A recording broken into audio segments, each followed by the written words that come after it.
In Goa. Hello guys everyone, నేను me with సూర్య. ఈ రోజు నా లైఫ్ లో బిగ్గెస్ట్ డ్రీమ్ ని అచీవ్ చేశాను. అదేంటంటే క్లోజ్ ఫ్రెండ్స్ తో గోవా రావడం. మేబీ ఇది చాలా మందికి ఈజీ అవ్వచ్చు, నాకు మాత్రం ఇన్ని రోజులకు కుదిరింది. చిన్నప్పటి నుంచి అది చేయాలి ఇది చేయాలనుకుంటాం కదా, అందులో మొదటిదే ఫ్రెండ్స్ తో గోవాకి రావడం. జనవరి నుంచి స్ట్రగుల్ చేస్తే ఫైనల్ గా అందరికి కుదిరి జూలైలో. అసలు వర్షాకాలంలో గోవా ఏంట్రా అని అనుకుంటున్నారు. అసలు వర్షాకాలంలో గోవాకు రావచ్చా రాకూడదా, ఒకవేళ వస్తే నార్మల్ టైం కంటే బాగుంటుందా లేదా అనేది నా పూర్తి వీడియోలు మీకు చూస్తే మీకే అర్థమైపోతుంది. According to the Goa plan ఏంటి అంటే, మేము మొత్తం 5 మెంబర్స్ ఉన్నాము. మేము మొత్తం 3 డేస్ ఉన్నట్టుగా ప్లాన్ చేసుకున్నాం. అసలు ఏమేమి చేయొచ్చు, బట్ లాస్ట్ కి ఏమేమి చేసాము అనేది ఈ వీడియో పూర్తిగా చూస్తే మీకే అర్థమైపోతుంది. చాలా ఎక్సైట్మెంట్ తో హైదరాబాద్ నుంచి వాస్కోడి గామకు వచ్చిన నేను రైల్వే స్టేషన్ తర్వాత క్యాబ్ ఎక్కిన తర్వాత తెలిసిన విషయం ఏంటి అంటే, గోవాలో వాటర్ గేమ్స్ క్లోజ్ అంట. స్కూబా డైవింగ్ అయితే అసలే లేదంట, ఇంకా సముద్రంలోకి బోట్సే అలో లేదు. ఈ విషయం తెలిసాక చాలా డిప్రెస్ అయిపోయి వెంటనే గూగుల్ ఓపెన్ చేసి అందరికి కాల్ చేసి కనుక్కుంటే అది ఫైనల్ గా నిజమే అని చెప్పారు. సో యాస్టిస్ డిప్రెషన్ తో మా ఫ్రెండ్స్ చూడండి ఎలా అయ్యింది. అయిపోయింది. గోవాలో ఎలాగో ఆల్కహాల్ రేట్ తక్కువ, వెళ్ళి తాగండి అని అనుకుంటున్నాను. మ్యాటర్ ఏంటంటే ఇక్కడ ఒక్కడికి కూడా డ్రింకింగ్ హ్యాబిట్ లేదు. మరి అదే మ్యాజిక్. ఎస్ వి ఎగ్జిస్ట్. సరే, ఏదైతే అది అయిందని చెప్పేసి ప్లాన్ ప్రకారం వాస్కోడి గామా నుంచి కాలంగట్కి అయితే వచ్చి నేను తీసుకున్న రూమ్ నుంచి కాలంగట్ బీచ్ జస్ట్ 1 కిలోమీటర్ మాత్రమే. వెంటనే మా రూమ్ లో ఫ్రెష్ అయిపోయి కాలంగట్ బీచ్ కి వెళ్ళి కనుక్కున్న విషయం ఏంటి అంటే, ఏదో బ్యాక్ వాటర్ లో వాటర్ రైడ్స్ జరుగుతున్నాయంట. సో చాలా సేపు బేరమాడి 2500 ఉన్న టికెట్ 1400కే. మ్యాటర్ అది కాదు. అసలైన మ్యాటర్ ఏంటి అంటే, వాళ్ళు చెప్పిన స్పాటు వాళ్ళు చెప్పిన టైమింగ్కి మేము వెయిట్ చేస్తున్నా సరే ½ అవర్ అయినా బస్ రాలేదు. ఇంకా వాళ్ళు సరిగ్గా ఫోన్లో రెస్పాండ్ కూడా కాలేదు. మోసపోయామేమో అని చాలా భయపడ్డాం. బట్ ఫైనల్గా అయితే బస్ వచ్చేసింది.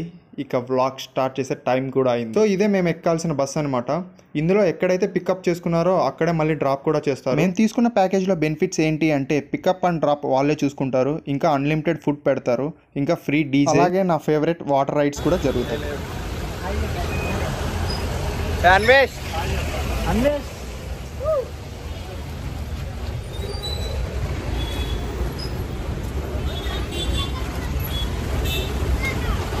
సూర్య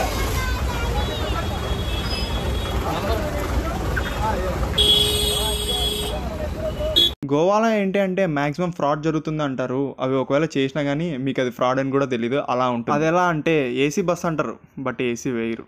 2 బీర్స్ ఫ్రీ అంటారు బట్ 1 బీరే ఇస్తారు. అసలు అంతెందుకు, వాటర్ రైడ్స్ అన్ని ఫ్రీ అంటారు, లాంగ్ రైడ్ అయితే మళ్ళీ డబ్బులు అంటారు. హెచ్డి ఫోటో వీడియోస్ అంటారు బట్ ఫోటోకి 100 రూపాయలు అంటారు. అన్లిమిటెడ్ ఫుడ్ అంటారు బట్ అది మనం అయితే తినలేము. Let's start the vlog. ఏంటి సో ఇదే మన స్పాట్ అనమాట. ఇక్కడ మనం బ్యాలెన్స్ అమౌంట్ కట్టేసి ఇక లోపలికి ఎంటర్ అయిపోవాలి. నాకు ఒక్క విషయం అర్థం కావట్లేదు, గోవాలో ఎటు వెళ్ళినా కానీ తెలుగు వాళ్ళు మాత్రం మన చుట్టూరే ఉన్నారు. ఏ ప్లేస్ వెళ్ళినా తెలుగు వాళ్ళు అయితే చాలా కామన్ గా కనపడుతున్నారు. సో మనకి లాంగ్వేజ్ పెద్ద ప్రాబ్లం లేదు. మనం బ్యాలెన్స్ పేమెంట్ కడతానే మనకి చేతికి ఈ బ్యాండ్స్ అయితే కడతారు. ఈ బ్యాండ్ చాలా ఇంపార్టెంట్ అనమాట, ఎందుకంటే ఎంట్రీ అవ్వడానికి ఇంకా రైడ్స్ కంప్లీట్ చేయడానికి ఈ బ్యాండ్ తోనే జరుగుతుంది. అక్కడ వైట్ స్పేస్ ఉంది కదా, అందులోనే మనకి రైడ్స్ అన్ని రాస్తూ ఉంటారు. ఇప్పుడు మనం క్రూజ్ లేకి వెళ్లాల్సిన సమయం వచ్చేసింది.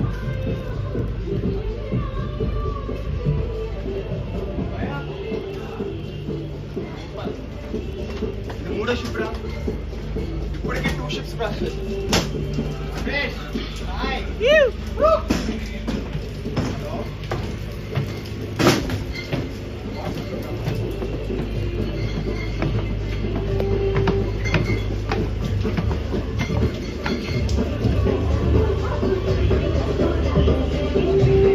సో ఇదే అనమాట మన అందమైన క్రూజ్.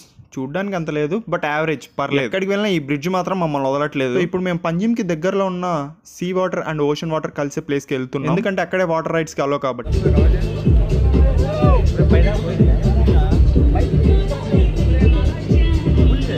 నేను ఎప్పుడు పోలీస్ జీప్ చూసాను కానీ పోలీస్ బోట్ చూడడం ఇదే ఫస్ట్ టైం. మేబీ ఇల్లీగల్ దందాలు జరిగితే ఈ బోట్ స్పీడ్గా వెళ్ళి వాళ్ళని ఆపి అక్కడ మొత్తం కంట్రోల్లో పెడుతుంది అనుకుంటా. ప్రెసెంట్ మన బోట్ అయితే మిగతా వాళ్ళ కోసం వెయిట్ చేస్తుంది. మొత్తం సీట్స్ ఫిల్ కాగానే బోట్ స్టార్ట్ అయిపోతుంది.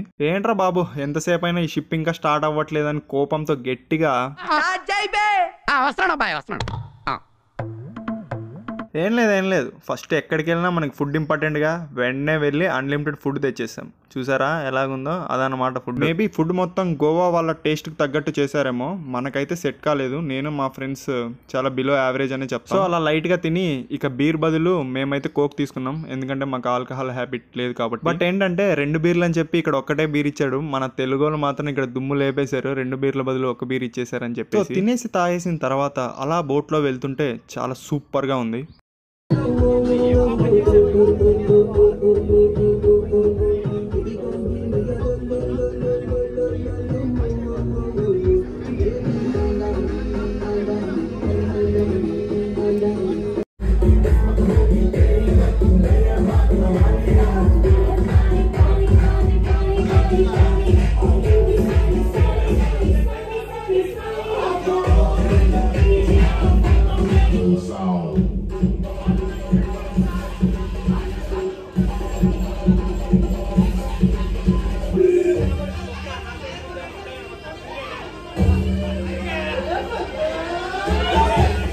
అయిపోయింది, డీజే అయిపోయింది, ఇక మిగిలింది వాటర్ రైడ్స్.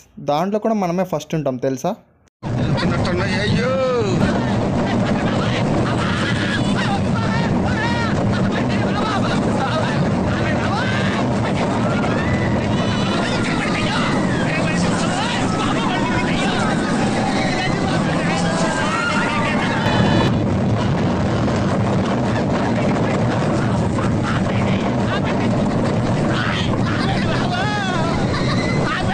ఇదేమో బంపర్ రైడ్ అనమాట. నెక్స్ట్ వచ్చేసి బనానా రైడ్. సో ఈ రైడ్స్ అన్ని ఫ్రెండ్స్ తో చేస్తే చాలా అంటే చాలా బాగుంటుంది. సో ఇలా మీరు ఎప్పుడైనా మీ ఫ్రెండ్స్ తో గోవా రావాలి, ఇలా వాటర్ రైడ్స్ చేయాలని మీరు ఎప్పుడైనా అనుకుంటే కింద కామెంట్ చేయండి. ఇంకా చాలా రైడ్స్ చేసాం కానీ వీడియోలు అయితే సరిగ్గా తీసుకోలేదు. సో నెక్స్ట్ వచ్చేసి జెట్ స్కీ రైడ్. సో ఇదేమో నా ఫేవరెట్ రైడ్ అనమాట. దీని పేరే జెట్ స్కీ రైడ్ అంటారు. ప్రతి రైడ్ లోనూ నేనే ఫస్ట్ ఎక్కాను, అలాగే ఈ జెట్ స్కీ రైడ్ లో కూడా నేనే ఫస్ట్ ఎక్కాను. బట్ నేను ట్రై చేద్దాం అనుకున్నాను, బట్ వాడు ఇవ్వలేదు. సరే ఏదో ఒకట్లే అని చెప్పేసి కానిచ్చేసాం. ఒక్కరోజు ఈ రోజు జస్ట్ బి పాజిటివ్. ఆ జెట్ స్కీ రైడ్ చేస్తుంటే వచ్చి కిక్కే వేరు, ఎందుకంటే ఇంకా మనమే సొంతంగా నడిపితే ఆ ఫీలే వేరుంటుంది. నిజం చెప్తున్నాను, ఈ వాటర్ రైడ్స్ అయితే నాకు చాలా కిక్ ఇచ్చాయి. 10/10 ఇస్తాను. లాంగ్ రైడ్స్ కి 100 రూపీస్ ఎక్స్ట్రా తీసుకున్నా పర్లేదు కానీ చాలా వర్త్ అనిపించింది. Simply superb. Love you Bujji.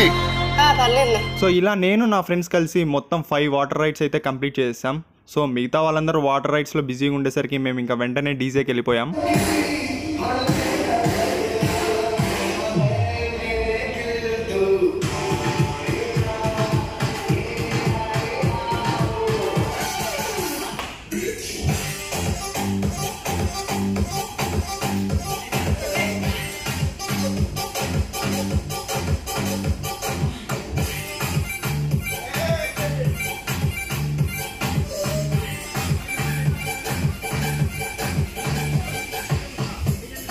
Mega पैसा लेगा क्या? 150 रुपया देगा.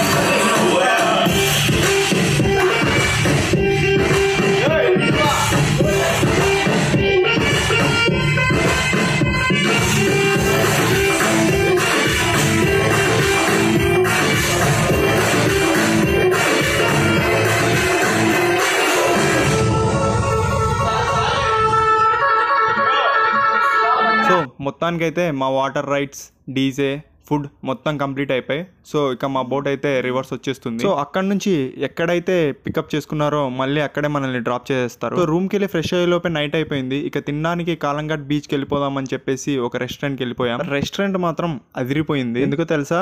మీరే చూడండి తెలుస్తుంది.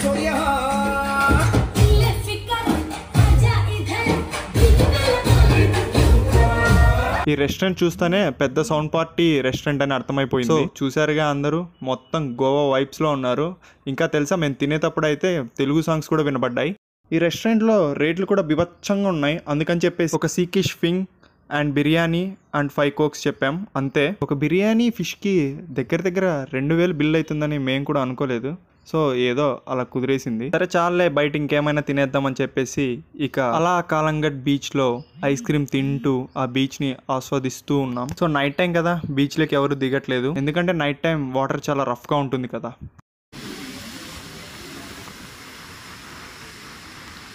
సముద్రాన్ని చూస్తూ అలా ఏకాంతంగా కూర్చుంటే చాలా బాగుంటుంది కదా. ఏదేమైనా సముద్రం అన్నా బీచ్ అన్నా ఒక ఎమోషన్ కదా. ఈరోజు నేను దిగిన ఫొటోస్లో ఇవే ది బెస్ట్ ఫొటోస్. నాకు చాలా మెమరబుల్గా నిలిచిపోయి ఆ వాటర్ రైడ్ పిక్స్ అయితే చాలా బాగా అనిపించాయి. మొత్తానికి హ్యాపీగా డే 1 అయితే కంప్లీట్ అయిపోయింది. నెక్స్ట్ ఏమో డే 2 అండ్ డే 3 వీడియోస్ కూడా వస్తాయి. ఇంకా లాస్ట్లో ఏమో టోటల్ గోవా ట్రిప్ వీడియో మొత్తం వస్తుంది. అందులో మొత్తం బడ్జెట్ అండ్ ఇంకా మేము ఎలా వచ్చాము ఎలా వెళ్ళామో మొత్తం టోటల్ వీడియో ఉంటుంది. ఈ వీడియోని లాస్ట్ వరకు చూసినందుకు thank you so much. Keep watching live with Surya. Please like share and subscribe. Hukum tiger का हुकुम.